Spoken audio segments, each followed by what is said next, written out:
This program contains graphic imagery. Viewer discretion is advised. I'm Robert McNeil. Welcome back to America at a Crossroads. Many of the ideas attributed to me are ideas that I don't hold. Richard Perle supported going to Iraq. He still does. We do not leave the battlefield with the first casualty. You need to look at this face. Nobody in this administration cares about these children that are coming home in boxes. You are a weapon of mass destruction. In this film, I'll have a chance to tell you what I believe. Now, one of America's leading neoconservatives faces his critics. We would be entirely justified if no one in the world supported us.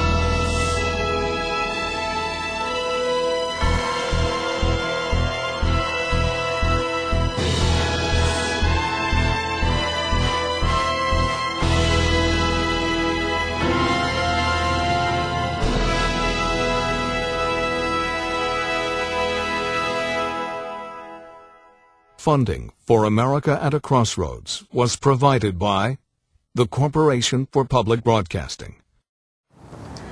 The way the Iraq War has turned out, it has thrown many who backed the invasion onto the defensive, including some neoconservative intellectuals close to the Pentagon, who pushed for a more assertive U.S. strategy after 9/11.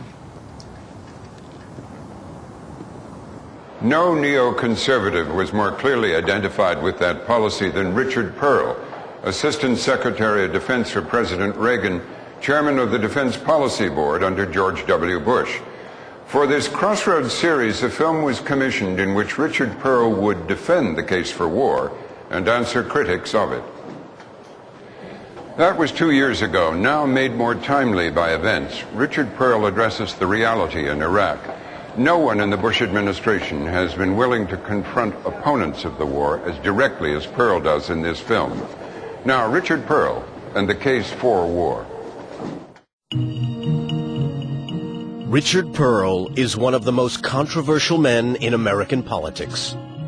We would be entirely justified in doing what we've done if no one in the world supported us. You're for the war, right? You're in favor of the war. Well, the war put 2,437 pairs of boots over there on that lawn. He was called the Prince of Darkness when he served under President Reagan. We do not recoil at the first danger. We do not leave the battlefield with the first casualty. You need to look at this face, because nobody in this administration cares about these children that are coming home in boxes. He's been accused of being a warmonger. You are a weapon of mass destruction. Richard Perle is a Washington insider. In the Reagan administration, he served as Assistant Secretary of Defense. Under President George W. Bush, he served as chairman of the Defense Policy Board. He's a regular on political talk shows. He has had extensive influence inside the corridors of power, and he's even been called a chief architect of the war in Iraq. As a leading neoconservative, Perle believes that America must be prepared to fight tyrants who threaten freedom beyond their frontiers. Some say neoconservatives are too keen to throw America's weight around in the world.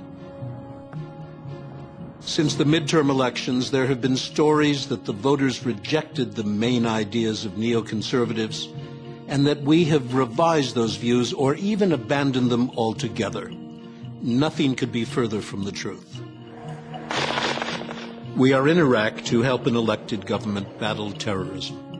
It has become a central front in a much larger war. In this film, I'll try to show that we must continue the fight against Islamist terror, that despite the mistakes and the setbacks, we are right to encourage individual liberty and representative government. And I'll do so in a series of discussions in many places and with people holding a variety of views.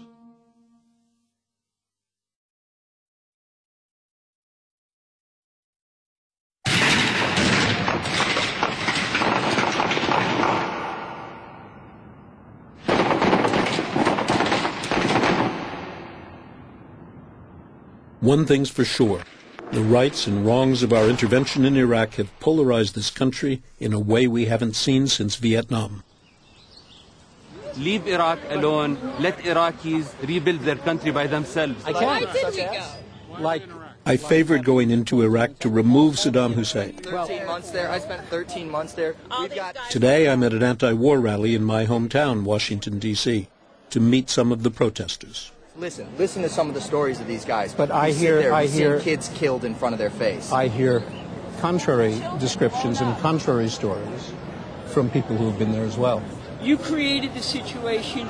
You allowed us to go in. You have no exit strategy. You can't even give me, a mother who is lost, an answer as to what your exit strategy is. I'm sorry for your loss, but I'm not the president. I think the only way this thing will resolve itself is if the United States gets out, and there are other international actors that can work there, and the Iraqis can pick out which ones they want. Well, I think we're there trying to get the Iraqis to the point where they can defend themselves so that we're no longer necessary. But I don't know what the UN could do in Iraq. They were there briefly. Well, not necessarily the UN. Yeah, but the UN only does what the United States says. If the US just told me we didn't get the approval of the UN. Well, absolutely. And now you're telling me they do whatever we want.